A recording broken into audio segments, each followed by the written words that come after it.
It's Wednesday morning, and you know what that means. It's time for another episode of the Alabama Slam Podcast. I'm your host, Corey Hanna. What's going on, guys? It's Patrick Akers. And joining me again, it's Steven. Hey, guys. We're going to get into something a little different this week. I think as we were wrapping up 2 weeks ago, the last time we recorded, we started talking about the AEW roster and how kind of bloated we thought it maybe was. And, you know, we had the idea of coming up with 10 wrestlers that you would cut from AEW roster. So we're going to start that off first. My list isn't clearly not as long as the other guys because I think me and Steven went down the whole roster. Yeah, we were going to do 10 each, but I didn't quite get to 10 because I was digging into it the other night and then I got distracted and then I forgot to circle back around to it. I'm going to start mine off because mine is a short list, but there's I think there's a fairly common theme. Start off, mine's going to go Brian Cage, got to go, Jake Hager, Johnny TV, Miro Satnam Singh, the Hardys, and Jeff Jarrett. I love the Hardys. Don't get me wrong. Let's give them a final run and a nice going away, but I think they're spent. If Miro refuses to take a pin from anybody, basically, come on, dude, you got to go. Yeah. I mean, whatever. Satnam Singh ain't working out as a wrestler. Jake Hager, what's he doing? You know, he could go be a Ultimate Fighter or whatever. And I think my problem is bringing in people from WWE just to bring them in. And then Jeff Jarrett. Did I say Jeff Jarrett? You did say JEFFEAWD. He's had a little bit of fun, but he needs to be more behind the scenes, dude.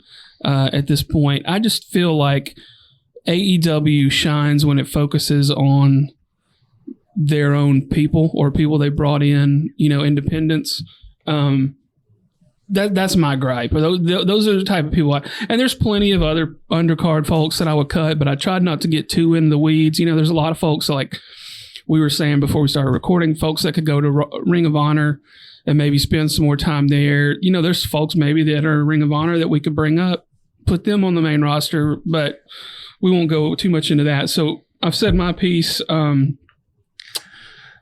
Patrick, you go first on who you would cut. It looks like you got a fairly extensive list. I have a lot, yeah. So the first thing would be, like, I would hold a meeting and be like, anybody that wants to leave, there's the door. Bye. So that's Miro, Andrade, if that's Malachi, if that's Buddy. As much as I would hate to see those guys go, I don't think you can do business that way, and that's not my personality. You want to walk out the door, walk out the door. Now, having said that, folks that we love being around there, we would love to see Andrade stay. I would love to. He's got no place in WWE, right? No, like that's what I think I would have. If Andrade wanted to leave, I'd be like, what do you think is going to happen when you get to WWE? I think it's CMLL is where he ends up. And it could be, yeah. If you want to go back to Mexico, that's cool, man. Yeah. Like Andrade, you know, I'd like to say Buddy Murphy, badass. You know, same thing with Malachi. I'm having that same meeting, but I'm having a secondary meeting after that. Yeah, but if they want to leave, let's see. So yeah, I'll just run down. Like I said, I cut a bunch of Aaron Solo. I just went alphabetical. I would cut him, but I'm not gonna get into that. Adam Copeland. Really? Okay, I would say that one I would have held on to, but I get it. If I can save money, I have other guys. He's taking up screen time. Not that he's not great, sure, but kind of similar to what you said. I don't think I really want to be known as the company that like the WWE guys just come over to whenever they get tired. Like Swerve's a different story because Swerve was a super young guy that was coming over. That's a different story. So, I thought about Copeland, but I'd like to see him and Christian have a little fun before Copeland retires. Like he's on his last run. We know that. I might would have let Adam sit on the shelf for a little bit. I don't know if having him directly walk over from WWE is kind of thing, but maybe it's different. I don't know. Now I want to jump in on that one because if you're cutting him, I had some people on my list. I was like, I want to cut, but I didn't cut them because of Adam Copeland and Christian. And you mentioned them, the Hardys. Hardys, they ain't doing what they are designed to do at this stage. But the only reason you keep them is if you're going to do a little bit of fun with Edge and Christian, just because of the history that they have there. If you're getting rid of that, yeah, I got rid of the Hardys too. Like I said, I don't want to. No disrespect. No disrespect. Edge, Hardy Boys, I've seen that story before. Yeah. I think Matt leaves during your first meeting, honestly, though. Probably. He probably does. And then you go, good riddance to him. Like you said, Brian Cage, Christopher Daniels has gotten a lot of screen time recently. I would put him just backstage. I thought about putting him on that one. He had kind of done it himself a couple years ago. He's like, "Hey, I'm retiring." Yeah, and then all of a sudden he's back in it. So that spot could go to somebody else. Another surprising, people like this guy. I don't see what you do with him. Danhausen, I would also let him go. I kept him just because of that dude moves merchandise. He moves merch. So that would be from a bit, this is why I'm not the business guy. I'm thinking about pure wrestling. Yeah. Wrestling artistically from the storylines. What does he do other than just get beat all the time? But that dude moves merch. People love him. So like I said, there'd be a lot of pissed off people. I kept him just because I want that paycheck at the end of the day. That is true. All of the Dark Order I would let go. I'm right there with you. Hook, I would move down to Ring of Honor. Jay Lethal, I have a soft spot for Jay Lethal. I can't let him go. He would be in Ring of Honor, though, and he would just be a stalwart there and help work with the young guys. Keith Lee, gone. Kota Ibushi, gone. Lance Archer, gone. Hardy's gone. Matt Bennett, Matt Taven, gone. Parker Boudreaux, gone. See, I moved the Kingdom down to Ring of Honor. And maybe you could do that, too. But they've already had the run in Ring of Honor. And I put Keith Lee down there, too. I think Keith Lee has... Listen, sometimes it's just, whatever reason, potential just doesn't work out for guys. It happens. He's not as good as on the mic as I'd like him to be. But I mean, shockingly, I put Miro down in Ring of Honor as well because I'm not 100% sure on this I refuse to lose storyline that's coming out because there's just so much propaganda that comes out of both of these two things. That is true. And I think if you put him down there and just made him your champion there, and if it is he refuses to lose, that's fine. You got a belt, you be the dominant force down there. You just kick ass, take names, and everybody is that measuring stick of getting past you kind of thing. Gives it kind of a feel. But for Miro though, what my reasoning was for the amount of money he's probably getting paid, it's like cap space. Mm-hmm. Could you use that to go get and they're apparently hemorrhaging money at this point. Well, and I've said this before, you don't know that if in a year and a half, Seth Rollins is not like, hey, I want to work a lighter schedule, and you don't have the money to throw it all at him because he's... According to this, it ain't a year and a half. It's in the next 4 to 5 months. Oh, wow. Like, if you could tell me that I could, cutting all these people allows me to really make an offer to Seth Rollins and Becky Lynch, those are two people that I would go get from WWE. Yeah. And bring them right in. Well, I mean, she's still at the top of her game, Right. Wardlow would also be gone. Yeah. 3 that I would get rid of that weren't on your list that I'm kind of surprised weren't. And 2 of them are a team. So it's technically 4, but 3. Yeah. I'm getting rid of Pac. I mean, I love the dude. I think he's a amazing talent. He's got a look. He's got some athletic ability, but evidently he's either hurt all the time or doesn't want to work all the time. So there ain't no point in him being there, unfortunately. Right. I'm getting rid of Jericho. He's on the downward slide of his career. I mean, that ain't no mystery. He's 50-something years old, 53, 54. The value that he's bringing is more important to me on the backside than it is on the television side at this stage. And then I'm getting rid of the Bucks. I don't see the value they bring to the company at the moment. So that's. I mean, I would agree with the Bucks. I think that would be a conversation. If I was in that locker room all the time and knew what exactly went down between Punk and the Bucks and all this kind of stuff, if they were the ones that were kind of causing drama, then yeah. I think that talent-wise, they can go because I can slide in FTR or I can slide in the Lucha Brothers, the Acclaimed. Pac I would keep because Pac represents what I'm trying to build with this. Pac could be a guy that could go down to Ring of Honor and be the champion. I just don't know if he could though at this stage. Well, I mean, injury concerns. I mean, that is something, and he's not been on TV in forever. A lot of these guys have just not been on TV. Yeah, and that was when I was going down that list because we both went down that same roster. I'm looking at them going, if they had less than 9 matches this year, why are we keeping? Unless they were injured, then. So I mean, I overlooked Bandito and people that I knew were out because of injury. But I mean, AR Solo, AR Fox. Was that all of yours?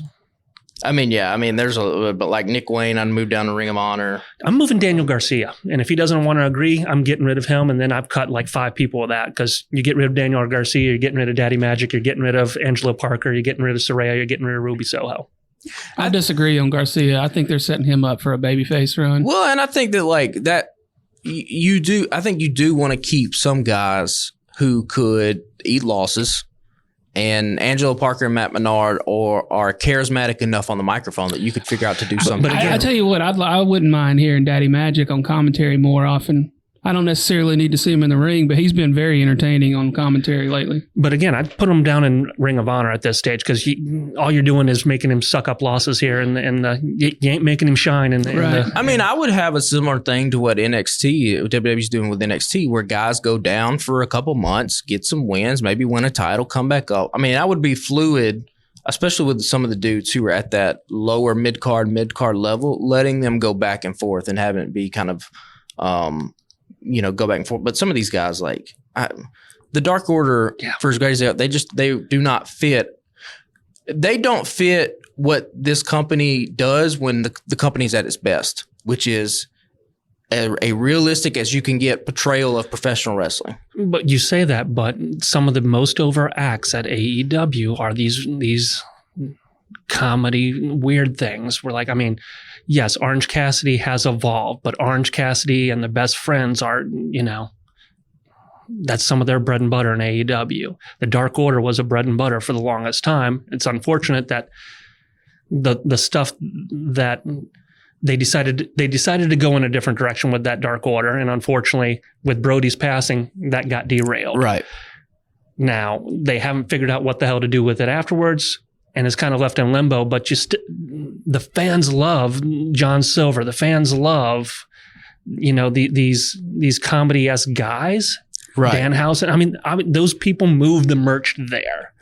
No, you're right about that. I think that I would just try, again, when it comes to, we only have a certain amount of TV time, which the Dark Order's not getting TV time anyway. I've moved the Dark Order down to the Ring of Honor. The secondary meeting I'm having is, look, Ring of Honor is where some of y'all are going to end up, and if you don't like it, there's the door. And I'd be okay with that. I'd be okay. And I'd be moving Hook. I'd be moving Jack Perry. I'd be moving the Kingdom. I'd move Bryan Danielson down there to be the person to be the trainer of ROH, so that you could get a mentality that would get the people that you wanted to eventually move to your main roster in the right place. He could do that at the end of this year or whenever what's going to be mid to late 2024 is going to be his last. And then you and Garcia would both be down there as well. Yeah. Because I mean, again, we don't know. I know I said to start it off, the reason I would cut Adam Copeland is because, like, I didn't want WWE. Like, I don't want to just rehash WWE things, but, like, from a business wise, if you don't know if Seth Rollins is going to become disgruntled. You don't know if maybe you could get a year of Roman Reigns, like, to just pop something, like, or some of these guys, like Will Ospreay is going to walk into this company in 2024. He's going to take up a spot, or he should. You don't bring Ospreay in, pay him whatever large chunk of money they paid him. You don't bring him in to not make him a high profile guy, right? So I see what you're saying. Both sides. You made some good points as well, but, like, that spot's got to go to somebody, right? And I, like, as a GM, I just kind of want to save cap space. But here's the thing: you're Ospreay has a place to get there at this stage because of the turnover that AEW tends to have in their top spot matches. I mean, you got Cole out, you got Omega now out. They just have a rotating cast of people that cannot stay healthy, unfortunately, for one reason or another. I want them to be all there, and if they were, you'd have way too many. But with the cyclical nature of people being in that top spot and being out, I think you're fine having him without having to ditch a whole bunch of people at the top end.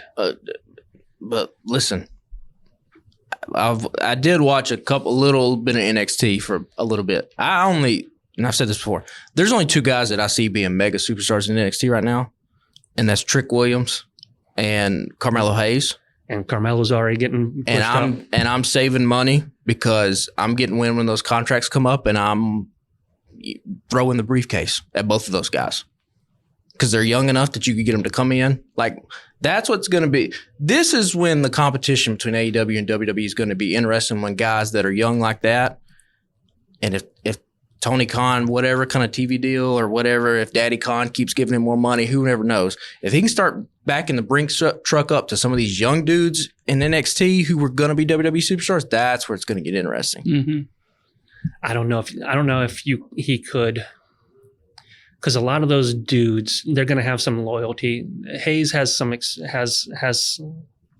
he has enough talent, but I think Trick Williams will feel a little bit of loyalty to that beyond just the big paycheck. And don't get me wrong, I mean, money talks a lot more than just goodwill at times. But I think there is that initial faith put into him is going to help them a little bit. But I think if WWE came at Trick Williams with a $3 million contract and Tony Khan said, I'll triple it and work half the dates. But again, you whoop that Trick starts playing in AEW. I'll go get the rights to that song. How about that?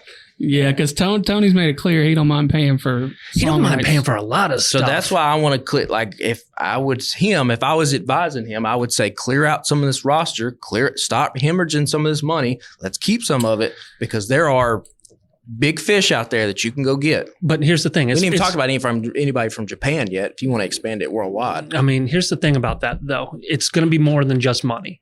If one of the things that I think is a disservice to the fans that AEW tends to do is they get these people in and they push them into the limelight for that intro period, and that honeymoon ends real quick, and then suddenly you ain't got nothing because the number of people that they have, as we were talking, there's like 240 something people on their roster. Yeah. And they've got 5 hours of TV? Yeah. And they keep bringing up jobbers. They keep bringing up enhancement talents. They keep bringing up ROH people to fill in that time where you've got other people that are in that back locker room that ain't seeing the screen time. Yeah, Ethan Page. No, I'm saying like a caveat with this would be that you would have to fix like the people who are on the roster are the only people you're going to book. You're not going to bring in like Brian Keith is a fine independent wrestler, not ready for television, should not be wrestling Orange Cassidy on Collision. But let Cassidy wrestle somebody else. But he was featured in not just one but two different programs in this weekend. Right, and that's part of the problem too. So, that's something that goes along with it. But that's also how we got Eddie Kingston and Ricky Starks. Well, Eddie would have been Eddie, but that's what I'm saying. Eddie is the type of guy, like I would look for the Eddie type of guys that are on the independents right now. And I don't know if there's many of them left. A lot of them have been snatched up. So what's the rest of your list look like? I mean, I'm getting rid of Matt Sydal. I got rid of Christopher Daniels too. Why are you giving TV time to people that aren't going to be the future of your business? Yeah, they had their run. I got rid of JEFF, JARRETT, and all of that group. I kept Lethal just because I think he's better served in ROH as being that mentor kind of thing. But Devarian Singh, gone. Brandon Cutler, gone. I got rid of the Best Friends too, just because, I mean, you're not even having them out there with Orange Cassidy anymore. So what are they doing? Yeah. Parker Boudreaux, dude ain't cutting it. I'm sorry. I want him to be something that more than he is, but he don't seem to be it. Peter Avalon. Why the hell are we still talking about Peter Avalon being on anybody's roster? Yeah. Yeah, a lot of those guys on mine went too. Yeah, he was cut at one point. Yeah. That's what I'm saying. I don't know if this roster is even like up to date because QT Marshall's on it, and there was a huge thing where they QT Marshall's still there till the end of the year. Okay, well, he can go ahead and he gave his 1 month notice. Yeah, Ibushi, I got rid of him. I mean, his prime is also past him. Like I said, I got rid of the Kingdom, Stu Grayson, Peter Vance. I'm not sure what your hopes is with them, but if you're not even going to put them into a position to succeed outside of the Dark Order, you're wasting your time there.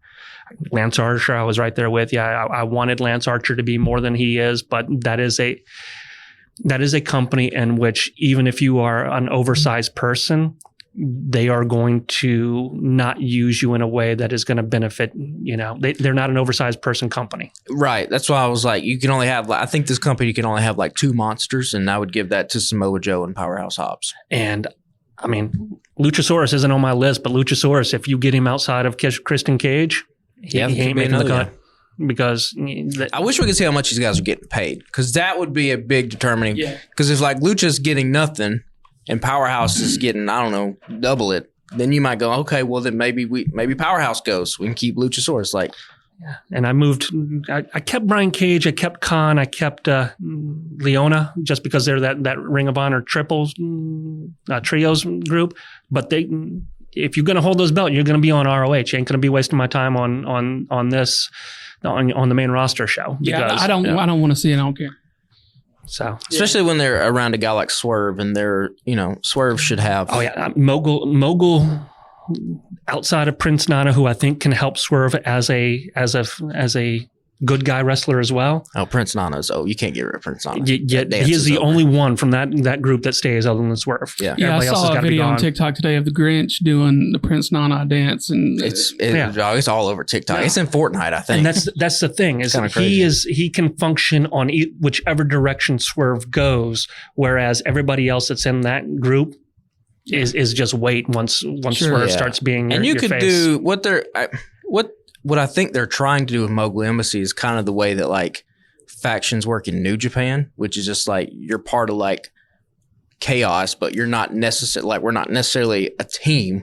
So like Mogul Embassy could have like a Ring of Honor offshoot that Prince Nana comes out with those guys, and Mogul Embassy on the main roster has Swerve and his guys. It's more Bobby the Brain in the family, where he's like just there managing these people, and if shit hits the fan, we can rally the troops and kick some ass. Yeah. But in the meantime, you do your business, we'll do our business over here, kind of stuff. Yeah. And that's what needs to happen, unfortunately. Like again, going back to that Texas death match.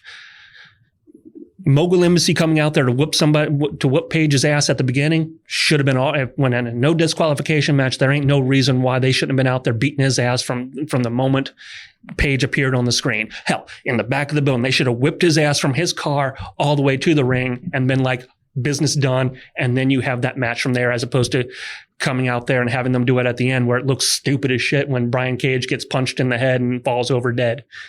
After guys, I mean that we did have that nitpick about that match. Yeah. But.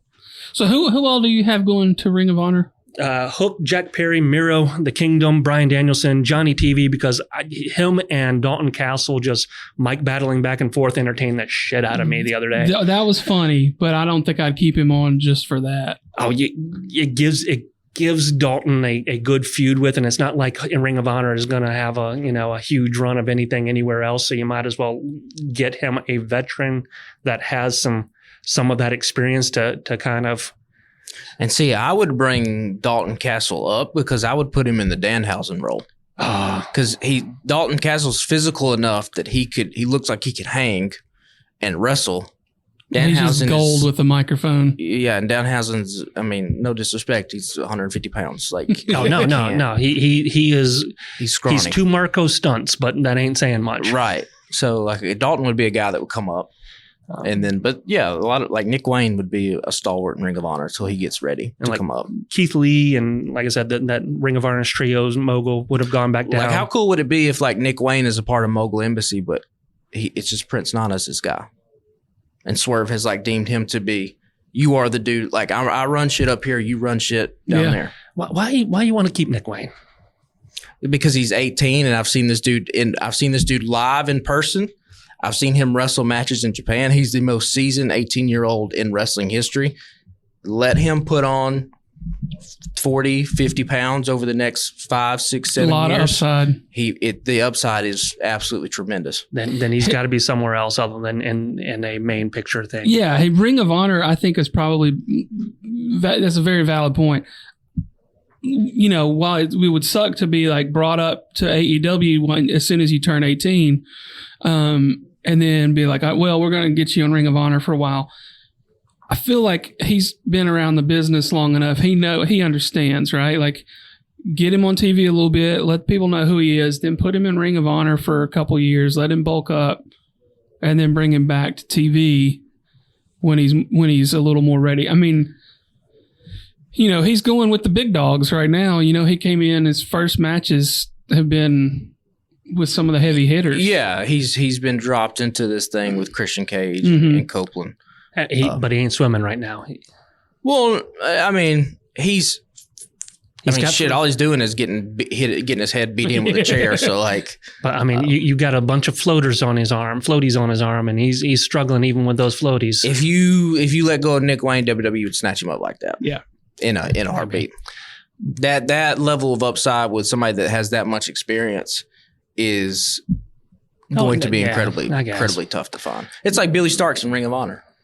Yeah. I think she's going to be a big star. Because I could only think of 2 people to move up from ROH into the AEW, and Billy Starks was one. Athena. I would do Billy Starks, Athena, and Dalton Castle would be the 3 who are on Ring of Honor that I would move up. See, I don't think Dalton's quite ready there. Castle could still be one of those mid-card dudes that's going to be entertaining, but he could take the L's. It's not going to be a big deal because he's going to be entertaining his shit backstage when he takes the L. Yeah. Right? So I think that would be a smart move. You know, he could probably sell some merch too. Billy's in the same type of situation that Nick Wayne is, but the difference is she's already physically there with the other women. Like, if Nick Wayne was 210 pounds, it'd be a different story. He's just a string bean because he's 18 years old and, you know, hadn't got some of that special creatine in his system yet. You know what I'm saying? So, like, once that happens, he'll be all right. He needs some of that, what's his? He needs to go to the Brian Cage school, but dial it back like a half. Alan Richardson is who was out trying to think where he's talking about how you got to get that testosterone boost just to get that cut looking good. Yeah. Get you some. Find you a dude. Find you a doctor. They're out there. Yeah, I mean, we pretty much covered most of that, I think, for this point, right? So we can get into some of the. But I think matches. That's the thing is some of these people you need to let go because to bring back that CM Punk reference from a while. Sometimes you need to get out of a place in order to understand. And so many of those people that came back and became main eventers had to be let go at some point. Your Drew McIntyres, I mean, so yeah. Go somewhere, learn some stuff, prove your worth. I mean, even Cody, he got better in the ring because he went to Mexico, he went to Japan, he went and wrestled all these different people, and like he even said in interviews, like, you know, he grew up in WWE, which is just like one way to do wrestling, but there are multiple ways to do wrestling. When you can, you know, work with all these different people, it's going to make you better. So for a lot of these dudes, I mean, there would be an open door policy, like. If you let Jack Perry go and Jack Perry hits the indies and becomes a thing, like, sure, like, yeah, you can come back. Like, yeah. If they cut Jack, do you think WWE would care one bit? I don't think so. No, he would have to make some noise on the indies, but like, they got enough people. Jack Perry, if he's also still young. He starts working out, you know, gets into damn GCW and has some kind of crazy little run with them and becomes a thing, like, yeah. Would you have taken Jack Perry over, say, Pillman? Yes. Yeah. I would have. Well, we haven't touched on this yet, really, but looks like Omega's on the shelf for a while. Diverticulitis. Diverticulitis. They said for like indefinitely, right? So yeah, which means it had to be pretty bad. Yeah.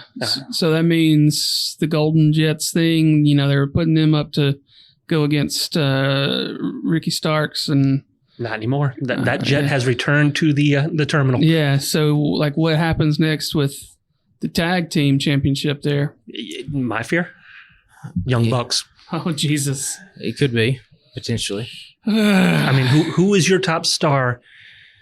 Who is the tag team that you are willing to throw out there to try to elevate Ricky, which is what this is all about, is elevating Ricky? FTR's tied up doing their own weird... And that's who they dropped the titles. Yeah, that ain't going to help them anywhere. House of Black, but House of Black has got to establish themselves as something. Yeah. It's going to be Jericho finding somebody else.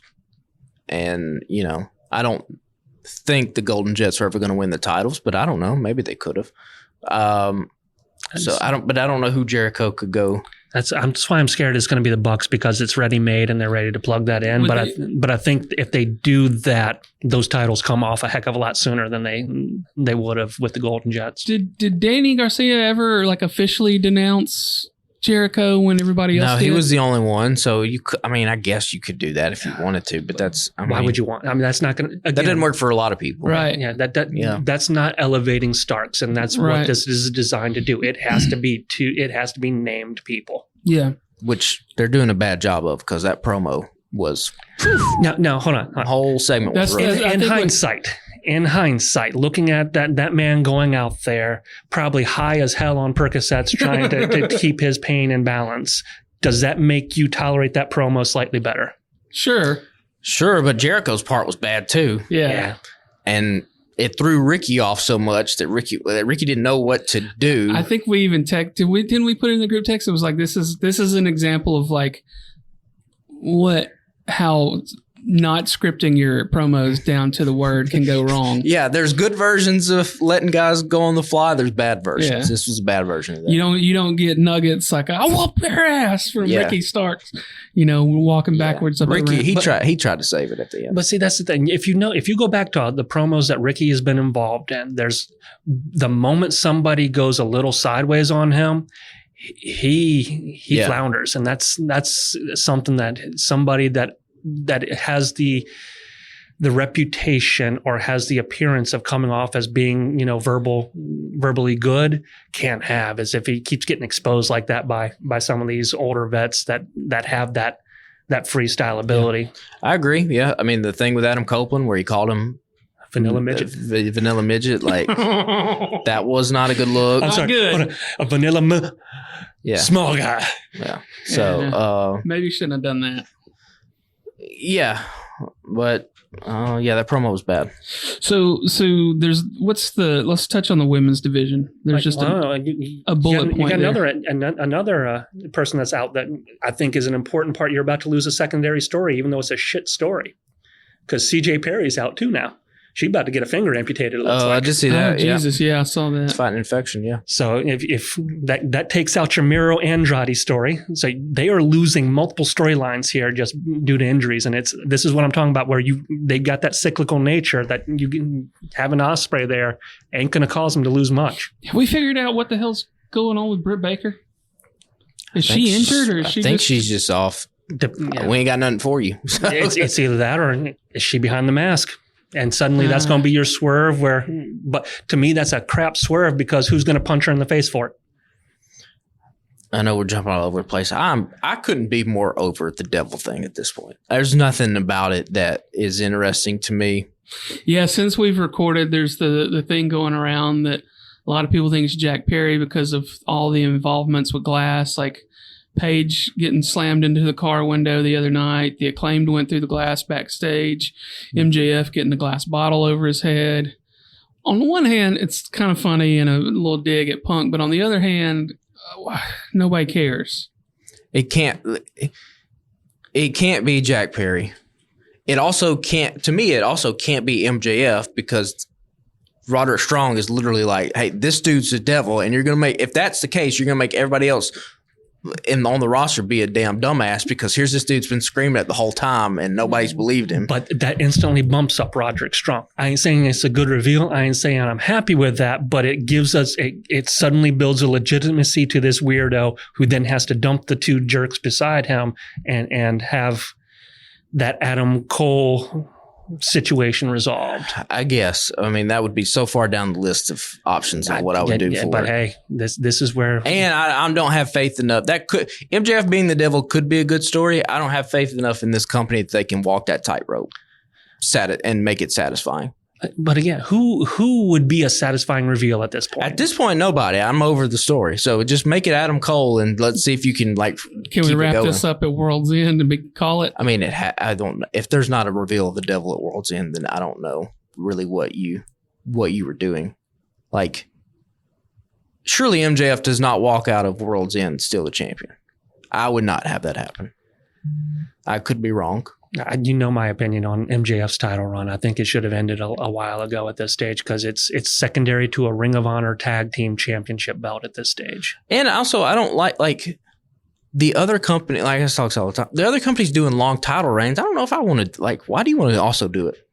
Because on the other thing, I'm bored of Roman Reigns too, and the thing that brought me back into watching WWE again has now bored me out of not watching WWE again. And I would not to hot potato this thing around, but if every 2 or 3 months there was a new AEW World Champion until you came back around and somebody held it for half a year. It at least keeps it a little more interesting. Where the last couple of pay-per-views, we were like, okay, well we know they're not taking it off MJF. Yeah, so Samoa Joe's a good guy who can kind of have it for a little bit of time. I think he is if now is the time you are going to pull the trigger and get it off of him. Samoa Joe is legitimate enough to make it, when you are presenting yourself as a sports-based company, he has the ability to make himself appear to be a badass enough that he's going to fight people and give it some legitimacy again. Yeah, and somebody can beat him in 3 months and it's okay. Yeah. But the devil thing, like, and it's not so much that, like, it's not the concept of having somebody steal MJF's mask and be behind the devil. It's the execution of it. And how little has happened over.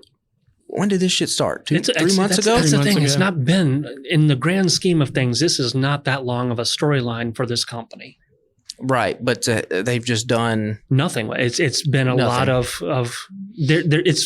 it's been directionless, because what makes these kind of things fun is those possibilities. You need to have somebody unmasked as a fake one or something. You need the fake Sting to come in to kind of make this. Yeah, or like this was, what was it? Was it last Wednesday, Saturday? That was the first time the devil had been seen in person again in months. Mm-hmm. Like, you needed to, like, roll these things out a little bit. It can't just be the devil pops up on a screen. And listen, maybe all this could have got thrown up in the air because they had other plans, and like Steven was saying, injuries happen, and this company, for as great as it is, does not know how to pivot. Can't pivot to save their life. And maybe that threw a lot of wrench in the plans. I don't know. Yeah.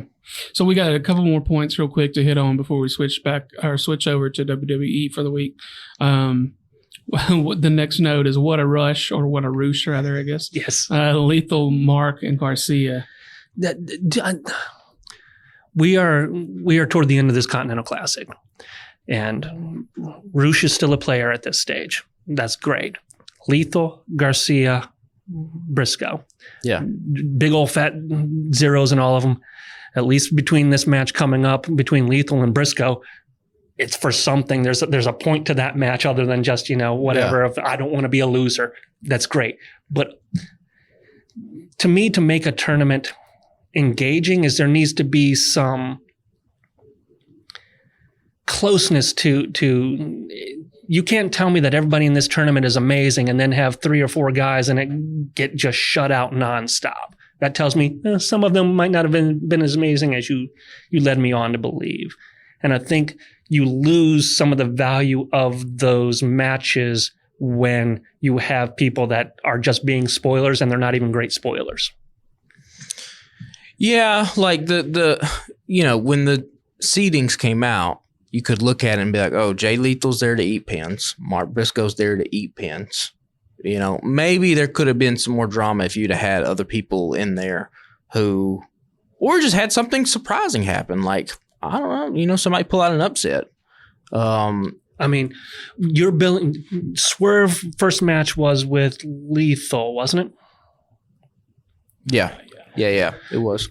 Swerve had just come off getting his ass whipped, but in a Texas death match. You telling me that he couldn't, if he was, he's obviously enough. You feel that he's able enough to eat a loss from John Moxley and this, and mind you, it's a wonky loss, but still, it's a loss. Why couldn't you have had him eat that Jay Lethal loss from him being hurt and then having to scramble back up to where he is and not eat the other loss later on? Yeah, like you could have just, if you had that in the cards, Moxley beating Swerve after Swerve comes off a Texas death match that we've never seen before makes a ton of sense. Mm-hmm. And then Swerve can go back up. We talked about this before I started rolling. I guess I just completely missed that there was going to be an actual semifinal between whoever the 2 top seeds were. Yeah. Or not between gold and blue, but the 2 guys in gold, the 2 guys in blue. And then there's a final after that. And then there's a final at the pay-per-view. And don't miss how that happened. Because right now it looks like there's potential for us to get a 3-way in the Gold League between Moxley, Swerve, and White, which on paper sounds like an amazing match. There's a potential in the Blue League to have a 5-way tie.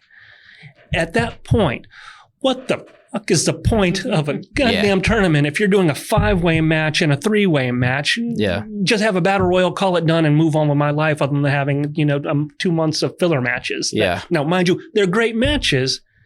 I mean, they've been some of the better matches that have been on TV this year.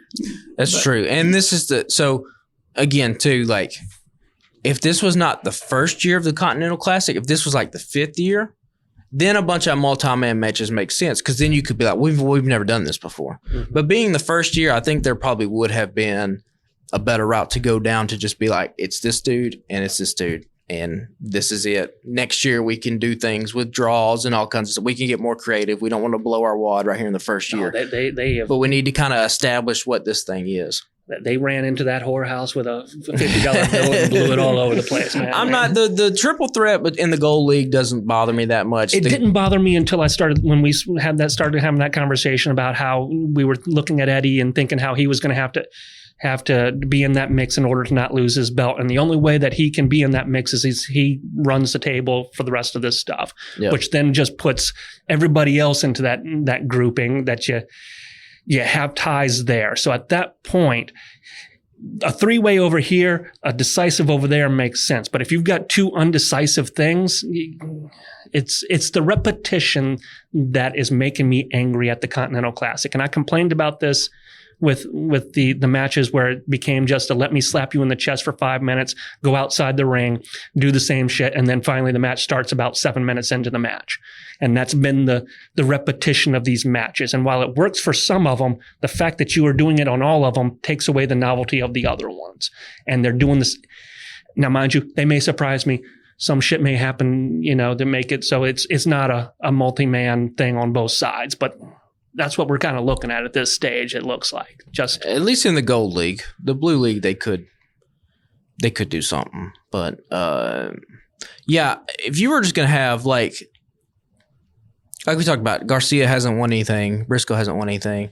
How kind of interesting from a story perspective would it have been if Eddie Kingston was the guy that didn't win any matches? I mean, it takes you right out of the beginning knowing that he's made a big ass mistake in putting those belts up. And then you can be like, oh, Eddie was, but you would have to do it like you couldn't have Garcia and Briscoe in there. You'd have to put some other mid-card guys in there so that Eddie feels like the true underdog. Eddie puts these belts in there and Eddie is the one that comes out completely winless. Then you can do a rebuild with him. At least he has some kind of direction to go. Right now, he's just going to kind of either he's going to be in a 5-way match or he's not going to be in the finals at all. And after winning some matches, and it's kind of just like, okay, well, there's some story elements that were kind of missed in this thing, but I am the work rate guy of this podcast, so at least I have that to fall back on. Like Andrade and Claudio from Saturday night. That was the best match on that was card. Great. Yeah. And Andrade versus Danielson from last week was the best match. I don't need much in from a wrestling show to like keep me entertained. Yeah, like, the Andrade matches from the last 2 weeks have been absolute fucking fire. Yeah. Like the only note I made in our entire document for the last 2 weeks was Andrade beat the living shit out of Danielson. Yeah, and he did. And I'm looking forward to seeing Claudio versus Danielson whenever that happens. If that's tomorrow or Saturday at this stage, because they've been mixing up the blue onto Wednesdays now, so I don't even know when it's going to happen. Yeah, Kingston and Garcia's coming up. Yeah, is Garcia needing that win bad enough to derail Kingston at this stage? Probably not. It sounds like the next Garcia feud is going to be against Matt Menard. I mean, that's kind of where it sounds like they're going. And then you got what? Brody versus who's that leave over there? Brody and Briscoe. They wrestled yet? No, it's different leagues. The other one. Is it who the hell is the other man over there? Claudio, Kingston, Garcia, Danielson, Andrade. Rouge in the Rouge is gold. Oh, who the hell? Shit, I don't know. Shit, I don't remember either. It'd probably just be a 5-man, and then all piss us off. Lethal? Do we say lethal? Lethal's in gold too. Yeah. Shit, I don't know. I can literally. I mean, you've watched these matches enough that it should stand out there. But obviously, this dude has gotten lost in the shuffle, and it makes me sad that I can't even remember the hell is wrestling. I think I would have taken either Swerve, Moxley, or Jay White and moved him over to the other one. I think the gold one, there was a problem just in the setting up that the gold one was very top heavy with guys in a way that the blue league but Brody King's kind of been the surprise out of that grouping. Before we pivot to WWE, I see Steven Googling it right now, so it's driving me nuts. I'm sorry. We'll hit on that real quick, and then we hit him. It's Danielson, Andrade, Brody, Claudio, Garcia and Kingston. I don't know who I was missing in that group, but we got him now. Well, let's get into WWE. We've got a lot of bullet points here to go through. We got 2 weeks worth of stuff. From SmackDown a couple weeks ago, there's a comment about CM Punk. It says you can't trust people who randomly punch people in the face backstage. That entertained the shit out of me when he said that line. He's talking about Kevin Owens punching Theory and Waller, and just his line of, you can't trust people that go around punching people in the face backstage. You can't do that in 2023. That's just, So I have a theory about this, because I thought that was a funny, just throwaway comment for the fans, the Smart Mark fans. But then WWE used it in like a package, which means like the editorial department, somebody had to make a decision to use that. That was just throwaway. I honestly think with CM Punk, what has he been doing? He's been interacting with everybody backstage. There's so many here. I'm shaking hands. They are going to do the CM Punk is a locker room cancer heel turn, where he is like some kind of de facto authority figure on this storyline, and it's going to be the best thing in WWE. And they've been building it up through a lot of stuff too, because they got the rumors going that he's trying to become the new Shawn Michaels when Shawn steps away from NXT. I guarantee you, the same way that I told AEW that I was like on that TikTok that they should do with Jack Perry, there will be a promo come post WrestleMania at some point, a backstage segment. CM Punk's going to be walking, somebody's going to be saying something, he's going to turn around, and he's going to be like, do we have a problem?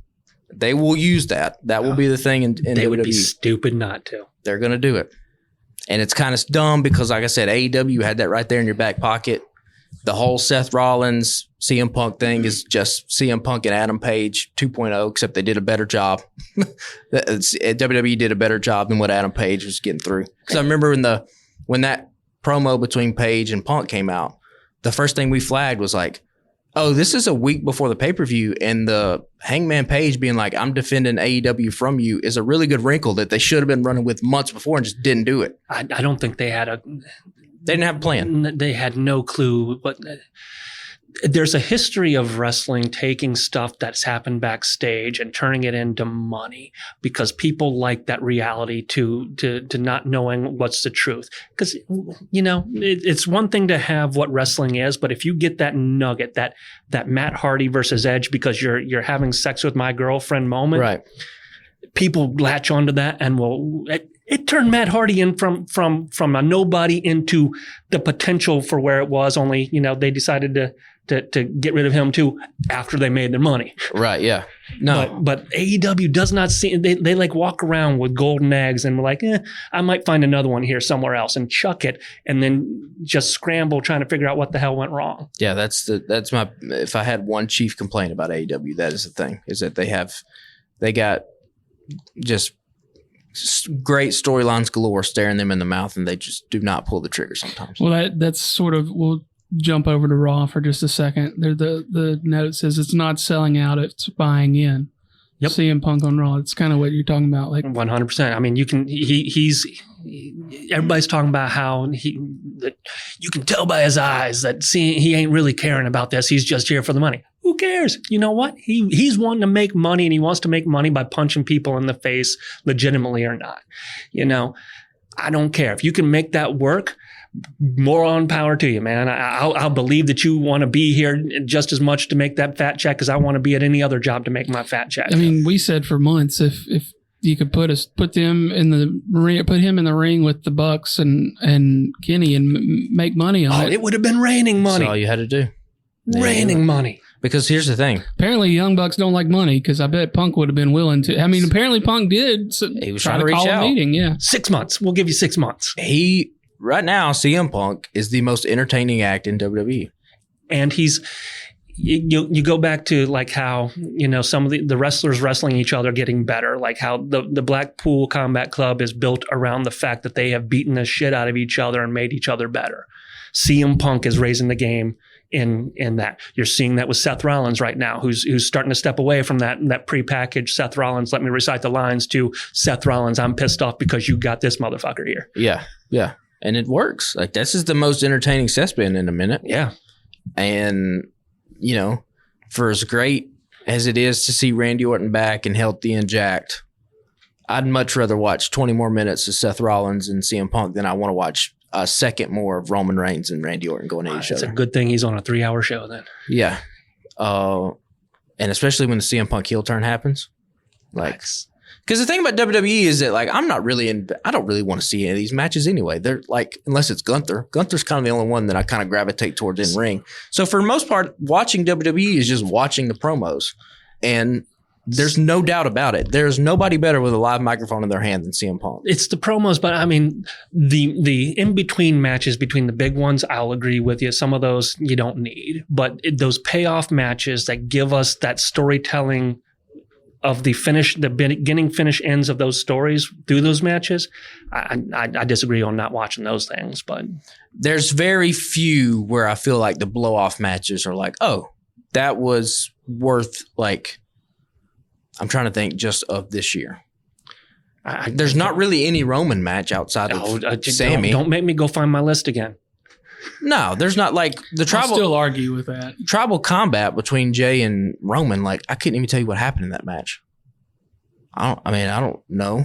The Roman match from WrestleMania was like whatever. Like I'm saying, a lot of the good matches in WWE are kind of just Gunther. You're disappointed right now because of the Roman continuation, where he went through Drew, he went through Sammy, he went through Cody. So I get the disgruntledness of that, but I think. Would I have maybe done the Sammy? Yeah. Would I have maybe done the Drew? No, I'm happy with Drew not, because I think Drew came out better the way it is. And in theory, the Sammy story came out a little bit better that way too. Cody, because of that injury, it derailed that program. I think Cody would have probably came out with that if he had that chance to build his underdog storyline, comeback storyline there. But because he was derailed with that pectoral injury, you could not put him into that match and have him win on that short term and have it feel the way it will feel when he finally does win it. If he does win it. Yeah. I mean, CM Punk is now I mean, I don't know if they do Punk and Reigns, Punk and Rollins. I mean, I don't know where. I think Punk and Rollins is going to be. It would not surprise me in the least if the belt gets put on Punk quicker than Cody at this point, because Rollins' belt or Reigns' belt? Reigns. Oh. See, I think the Rollins belt goes on Punk now. I mean, that's the obvious one, but I'm just saying, because the way Punk entered AEW and was like, yeah, I'm not coming in. I'm going to chase the belt. I'm going to work with these young guys. I want to wrestle Darby Allin. And then 3 weeks into it, he's doing the belt gesture on the top rope. And I'm like, okay, well, let's put a belt on Punk. Here's the thing though about, and I'm sure WWE's thinking about this. Somebody's at least brought that up. Like, if you get a WrestleMania, Punk walks out with one belt. Cody Rhodes walks out with the other one. Who's a bigger star? Punk. You built Cody Rhodes all this time up, and here comes this dude that the audience ain't seen in 10 years. And I mean, there's a storyline potential there. You could combine the belts right back. You could do any kind of thing. Yeah, like, I mean, the whole Punk and Rollins angle to me right now is probably the most interesting one, because Seth comes out and is like, you said you were home, and he's like, all you did was slag this place off for 10 years and and talk shit about everybody and everything here. It's like, this is not your home. But you're interested in that because you've already had a taste of, you've already had that sample of the Roman Cody one. So it's not that new flavor fresh that Punk one is. That's true too. But you say that Punk would be the bigger star of that. I don't necessarily think, because it would be on two separate nights, number one, and the memories that the with the endurance that it takes to get through 2 nights of WrestleMania. While you might remember something, as long as you had that moment on that second one, and then they went on to separate directions, I think they would both come out making money galore and be happy with where they were. It's possible, but you're playing because the casual fans that gravitate towards WrestleMania would be like, oh shit, CM Punk, I remember that guy. Yep. Cody doesn't have that. He did, but it's a year gone now. And that is true. We're past that point too. But Cody was never, even in AEW, it's not even Cody. There's not a lot of people who have reached the level of stardom that CM Punk has reached in professional wrestling. And that's because 10 years ago, the numbers that they are getting today would be low numbers for what they are getting 10 years ago. Sure, But you didn't have 1,000 streaming services 10 years ago. Yeah, but by that same token, I mean, you're seeing the excitement that comes with that nostalgia kind of thing. But I think you use that to rub all your other ones, because it's not like, CM Punk is fresh. I mean, he's all up there in age too. I mean, no, for sure, yeah. But that's a I don't think you're bringing Punk back unless you just have big plans of like, we want to get something. If you're going to make him a heel, he has to have the title. Oh, 100. I think that you get the babyface moments of the two. You get the glorious happiness of two good guys winning the belts on two different nights. Does he have a match yet? No, he's wrestling at the MSG show. Yeah, before Christmas, he's wrestling Dominic. So I'm sure you'll see. But again, that's not a televised show, is it? No. But it'll be like you'll see it on TikTok. Sure. No. His first match will be the Royal Rumble. Yeah. And then I think he goes into South. I think he wins the Royal Rumble, by the way, too. Sure. And so then we got to find a way to get Cody into that. Yeah. Let's skip over to Judgment Day stuff. There's a couple of points here about the Priest is about to get baileyed, meaning the briefcase was wasted on him, and then also everybody loves R-Truth, and then in parentheses, he finally did the right thing. So that was all 2 weeks ago now, but they continued this plot line for another week. And am I happy with the Judgment Day becoming comedy? No, I think they need villains that are strong on that show. Are they producing solid comedy? 100% right now, because R-Truth is a comic genius, and that man has the ability to turn chicken shit into chicken salad so much that it blows my mind, that the stuff that he creates. The subtle acting that you're seeing in the ring when Priest is up there making his leadership decisions, and you're seeing Finn Balor give some looks over like, you dumbass, and Rhea's going to kick your ass here at some point, and we're going to kick your ass. I'm waiting. It's making me excited about when that trigger gets pulled and Priest gets his Bailey moment where he's out of that group. We had last night. Was it last night? Yeah, I guess it was last night. The Truth comes out with his Judgment Day shirt with the little tape at the bottom saying "and Truth."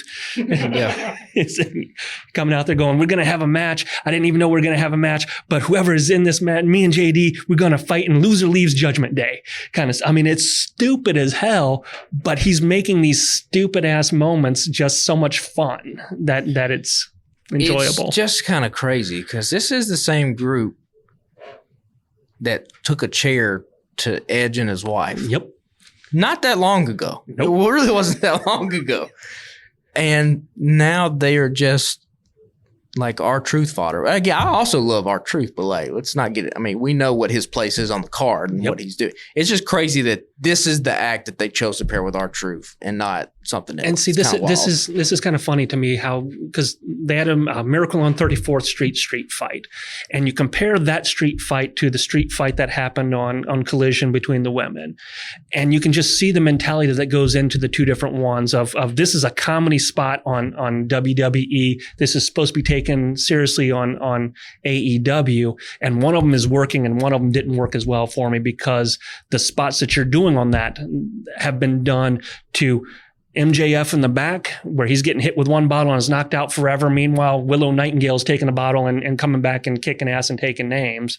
And these spots it exposes a lot of the goofiness of those matches when they're just thrown away and put together so quickly as that. Whereas over here, it's just like, yeah, we know it's stupid.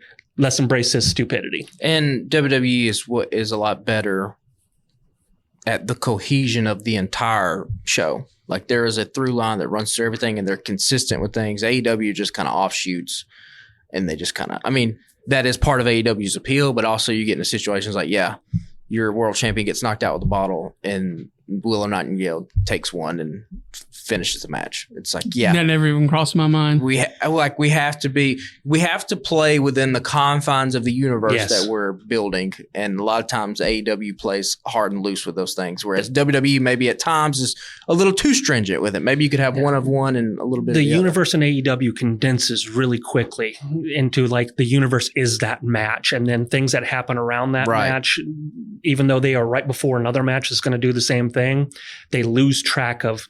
It's like the producers aren't talking to each other backstage to know the spots that they're going to be doing in each match, which blows my mind that if that's happening.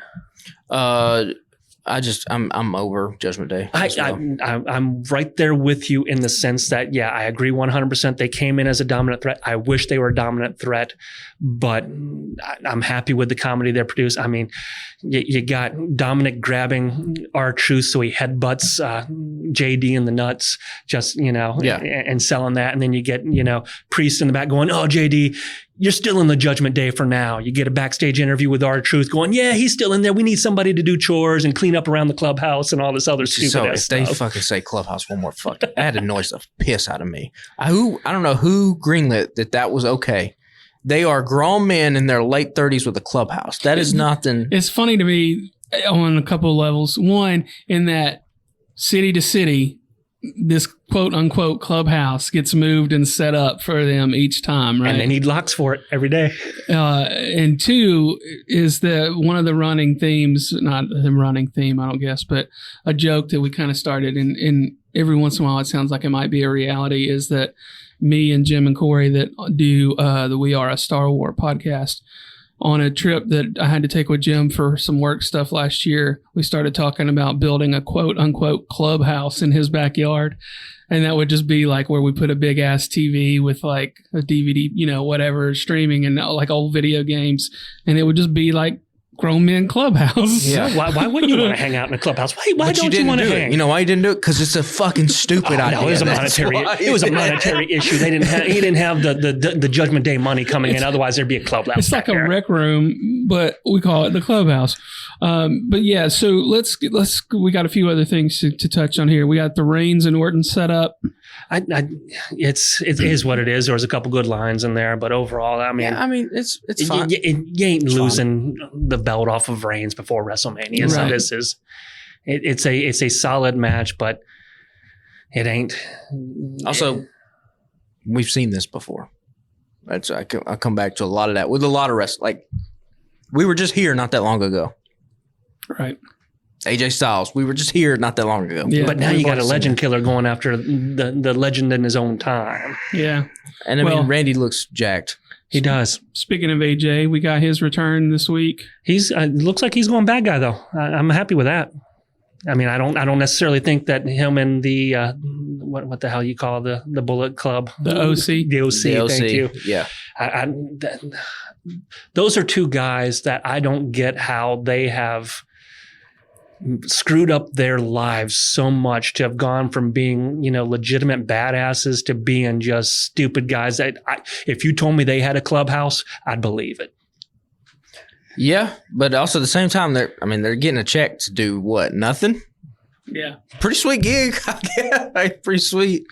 It is kind of crazy though, because you can watch Carl Anderson highlights from New Japan. You're like, oh, this dude is like a stud in the ring, and now he's nothing. It's like they could not find a way to get over it. Because they have such an edginess to them. They don't know how to exist in a PG world and conform to what it is. And I think that's on them more than anything. Yeah. What you were contract signed it when you AJ Styles is just cool. It's cool to see him still going at this age. Now, I mean, he's not what he was. But he's looking the best he ever has been. Hair still looks good too. AJ to me will always be like, I just have such an affinity for like 2005 AJ Styles to that TNA. That's 18 years ago. X Division, just being. And it's crazy. That's what he was. He was a small dude. He was a small mid card dude back with him facing off against Joe back then, and them not being anywhere close to sniffing. In a world with Hulk Hogan and Eric Bischoff. Yeah. Oh yeah, and like AJ Styles in New Japan too. Like if you've never seen any of that stuff like that, when he came in and was the leader of Bullet Club, like that was some good stuff. I'm glad though that he has similar to kind of what I wish Kenny Omega. Whenever like I think a year ago his contract was coming up, and I was like, I kind of wish Kenny does go to WWE because if Kenny never goes to WWE, there's going to be a large segment of fans that just write him off from wrestling history. That's not going to happen with AJ Styles because he was in WWE and got over. So I'm glad that didn't happen. And maybe that's where we'll get is we lose Priest from the Judgment Day. We get because Finn and AJ have a connection. Maybe we make a legitimate version of the WWE Bullet Club in a way or some way. I can hope. Bullet Club Silver. Well, yeah, Platinum. Yeah, Bullet Club Platinum. We ain't selling ourselves short. It's like I was starting to say that, and I was like, well, that's kind of second-rate Bullet Club. So next, we kind of touched on the street fight a minute ago. I'm assuming that's what you had by Street Fighter 2. Then we got Gunther and Miz last night. Gunther's amazing. I mean, you talk about how Gunther's the only matches you watch. Gunther has an ability to elevate everybody that he has been in a ring with. And for being... I mean, he and Chad Gable, we were talking about matches. That was probably one of the best or one of the more entertaining to me matches from WWE for this year. I mean, he has pulled... And I love The Miz, but he pulled two amazing Miz matches out of The Miz. He is not... I was talking about how Becky Lynch has done this when her NXT run and such. She was able to elevate some people. Gunther is not Becky Lynch. Gunther is not Seth Rollins, but Gunther is showing a maturity, a growth as a wrestler that once you get him to where he needs to be, that company the stars that you don't see in other people, I think he will be the key point in making other people shine more than you ever believed they could. He does have, like you said, he has a special ability to elevate people, and that's something that not everybody has, especially not even a lot of the top level guys have that kind of thing. And again, he kind of stands out in WWE because he is so different. He is a throwback. There is a physical style to him that the rest of the people on that roster do not wrestle like. And so when it comes across in those matches, it stands out on the show. And I think a lot of it, why he's elevating people is like, you take a chop like that, it wakes you up. Like there is something like just being in the ring, getting hit that hard. I'm like, all right, we're in this now. And that goes back to why I complain so much about, because he's doing the same stuff that AEW does, but because he is unique in the fact that he is doing it, he is spotlighted in that ability, as opposed to where AEW, it has become just so commonplace, it stands out more. But I think like, If you were asking me to like list like best in ring right now, just work rate styles, Gunther I think is top 3. So like even if he was in AEW, I think he'd still be standing out. I'd say I don't know if he would stand out as much there. I think he would. I think he is just, sometimes you just have dudes that are just that special. Yeah. I think that's I mean, I would want him to be, don't get me wrong, but because everybody else, the moment he started doing that, everybody else would be doing the exact same thing as him. It doesn't get that shine that he does. And I say he elevates people, but he has a weak spot too, in the sense that he elevates the people he fights, not the elevates the people that are with him, because Giovanni and Ludwig, they're elevated somewhat, but they ain't getting the same elevation like Chad Gable, Miz, and the others that fought him got. No, I mean, but there is like, Miz is just a consummate professional. Whatever you put him in, he's going to do great. So you can get Chad Gable can work with him in ring. Like Ludwig and Giovanni, like what do they have? They're not going to be stars. They're not future champions. Yeah, they just got the luxury of being in this stable. I'd say name red card people. Ludwig could be the person to carry on the Intercontinental title after Gunther goes on for a little bit, but he ain't going to be Seth Rollins' title challenger. No, and this brings up an interesting thing about like, now what do you do with Gunther? Yeah. That's kind of where I was going into this. Kind of stuck in limbo. Yeah, before we were saying, Gunther will go up, challenge Seth. Well, now that's not happening. I mean, the rumored match that keeps getting brought up, and I'll watch it because it would be interesting to me, is Gunther versus Brock. Now, do you put the title on Brock? If you put the Intercontinental title on Brock, I mean, what do you do with that? Who at some point, you got to have somebody that's going to take that belt from them that is a full-time regular on your show every day performer. Can we just be done with Brock? Brock's an attraction, man. I hate to break it to you. He is the Andre Giant of this generation. So fucking boring. I think at this point, though, I would rather see, like, what if we got Sami Zayn and Gunther at WrestleMania? I'm in. Sami Zayn as the person. Like, Sami's the type of guy. Sami, Jey Uso, somebody at that right underneath the main event, semi-main event level is the guy that needs to wrestle Gunther. So you in your world here, we get somebody who is a main event level talent having to take Gunther out in order to elevate him by showing that it took this level to take him out. And then you maintain the title at where it's at. Because anybody, if you go Ludwig, if you go anybody else, you're immediately going to just discount all the work Gunther did in elevating the title because it's just going to go right back to where it was. Whereas if it's a Sami, if it's a Jey Uso, and see, but that's a Kevin Owens, if somebody like that at that level. See, I think Brock would be a good one as well in that situation. Now you'd have to immediately find a way to get that belt right off Brock, which would be which would be something like you'd be like, okay, so if you went Gunther to Brock, you would then just have to go Brock to somebody like Sami, and then it would just been better to just do. But the reason why I say Brock is a better choice is because Brock has the one. Now, mind you, it's the two, but he has the one. Gunther to me feels like a thing though. Gunther and Brock feels like a thing you do that has no title involved in it. Maybe, but he has to beat him at that stage either way. So, like, if I'm bringing Brock, like if I'm doing Gunther and Brock.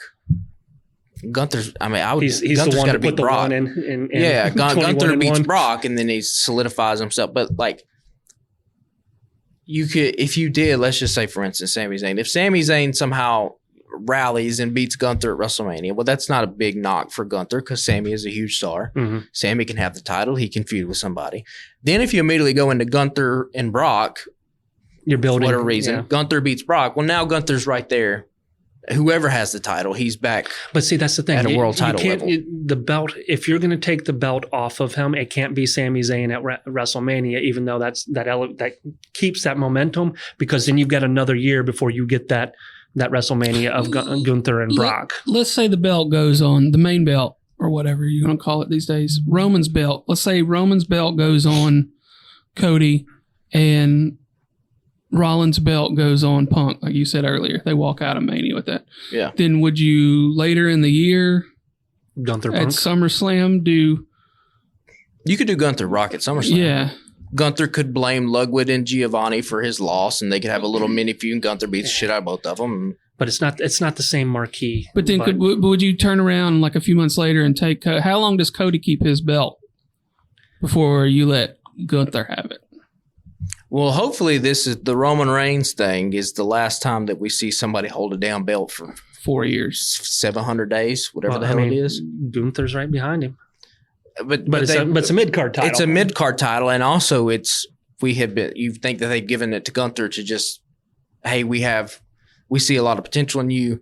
Here's a title, elevate it, hold off, because when the main event scene clears up a little bit, you're going to insert there. Well, now it's just got even more muddier. It's even more muddy. Or do you do somebody like an LA Knight? Well, LA Knight and Logan Paul is going to be the match at WrestleMania. I mean, you can. Logan Paul's not out here name dropping LA Knight for no reason. Yeah. That's what they're going to do, and that makes sense. I mean, that gets him in the U.S. title scene for a while. Yeah, so now you can come out. Now you come out and you have new champions galore. You have new storylines. Now, I think if Roman is going to lose his title and drop it at WrestleMania, it's a perfect opportunity to do a complete kind of refresh of a lot of things and start this thing back up again with new stories, new people, because it's kind of been – there really is no difference, WWE, right now from where it was at this point last year. The only difference is – you're further along. You're further along, but it's the same people have the titles. Same people has the titles, but you've got some fresh faces coming in to kind of shake the tree a little bit. You got to have Randy somewhere in there at the WrestleMania. I mean, Randy would stay. Randy would just give Randy. Let's figure out a way Randy can do some kind of crazy RKO with somebody. That's where he needs. Randy doesn't need to be anywhere near a title at this point in his career. Yeah. Well, same for AJ Styles. Is his next win? Does he break the record? Randy? Oh, I don't think so. He's up there with Flair.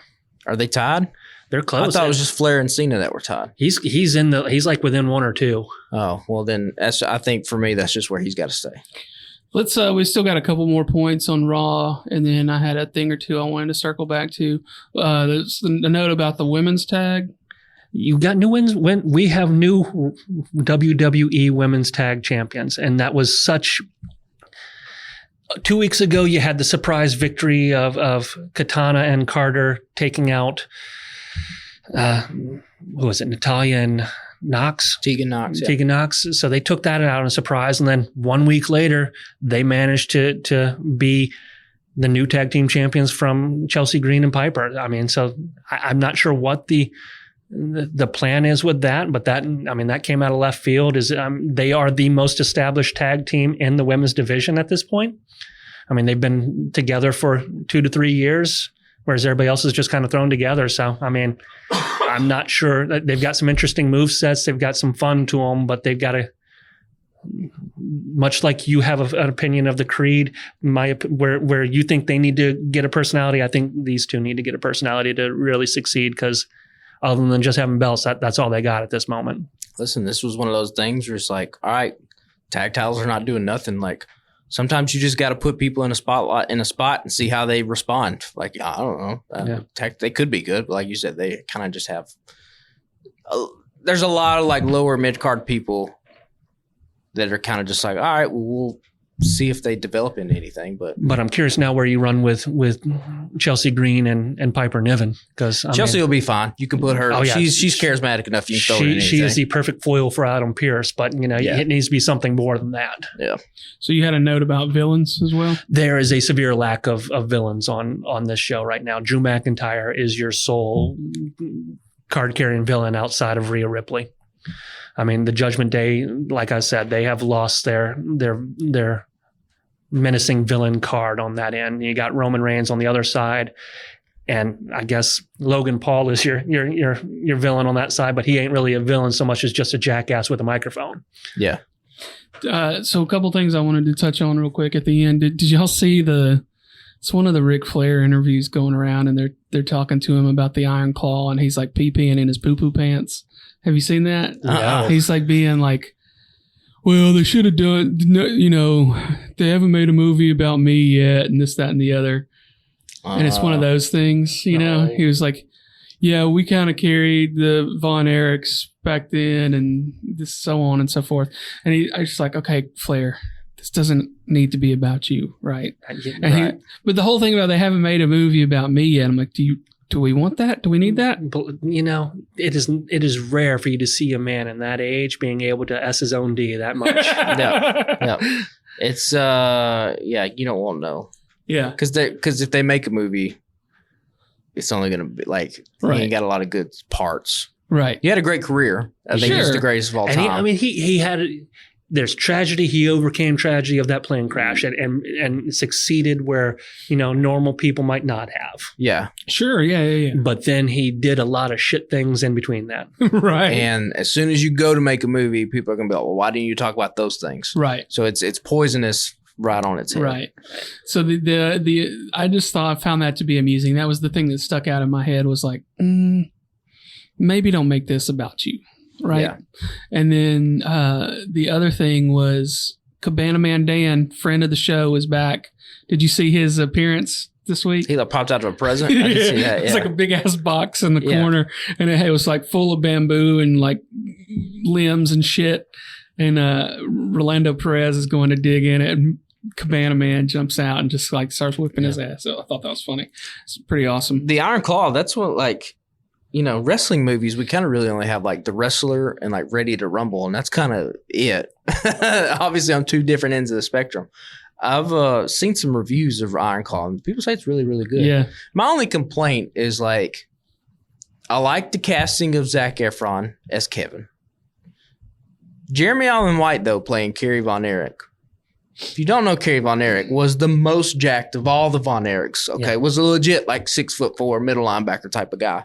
He was he looked the present, but this is what's amazing about the Von Erichs is just you had David, who was the wrestler, who was the skilled technical wrestler who could get over and was going to be the Von Erich to kick the shit out of Ric Flair. Yeah. Kevin had the appearance and ended up in Kerry had the appearance and ended up in WWE. Yeah. But then he's the one that lost his foot, right? Kerry died.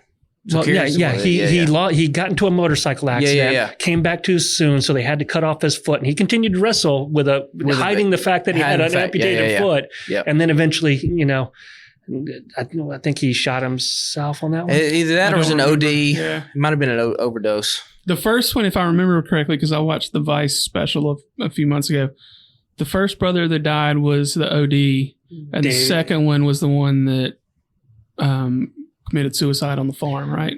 Okay, so that would be David. And again, they say it's OD. They say it's, ruptured intestinal tract, whatever. Brody cleaned up the drugs. Brody didn't clean up drugs. I don't know what went on there. Yeah. That'll be something that, nobody's alive to tell me anymore. Right. But yeah, David went out first. Mike, who was he wasn't the wrestler. That's the problem. He wanted to be, he had the passion, but he didn't have the skills. Gunshot. Kerry went after that. And then one had cancer. Yeah, Kevin's the only one that's alive. So the story, I get why they went with the big star to play Kevin and Zac Efron.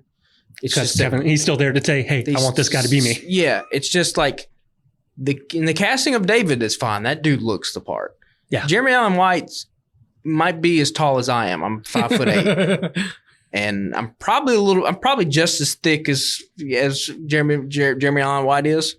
And like just seeing the two of them side by yours, you're like, oh, there wasn't anybody that you could have got that could have played. And Jeremy Allen White's a fantastic actor, by the way. I'm not shitting on him. Sure. It's just that when you make a movie about wrestling, physiques are a big part about wrestling. I realized that Alan Richardson was tied up with Reacher, but that would have been your caster. That could have, that's a big dude. But I'm excited to see the movie though. Christmas Day, I think. Yeah. And I read that like MJF's part completely got cut out. Oh, did it? Yeah.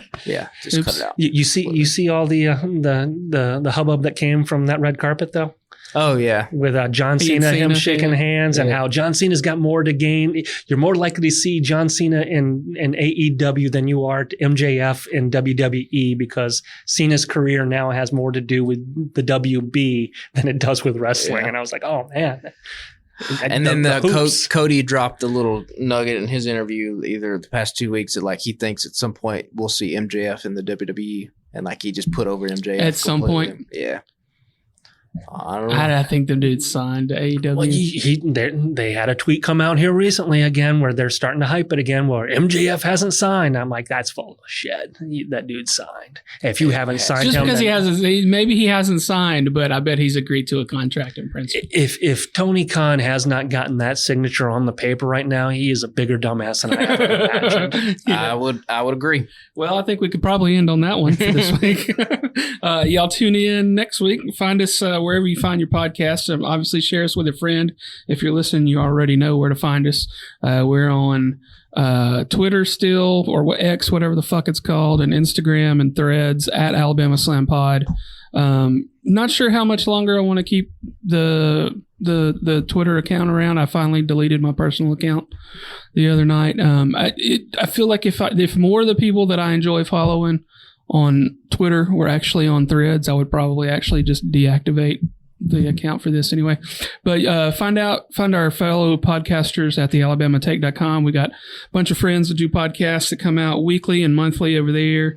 The Alabama Take on all social medias, except for Twitter. I think he's deleting that one in January. So just tell your friends about us, and we'll talk to y'all again next week. Later, guys. Later.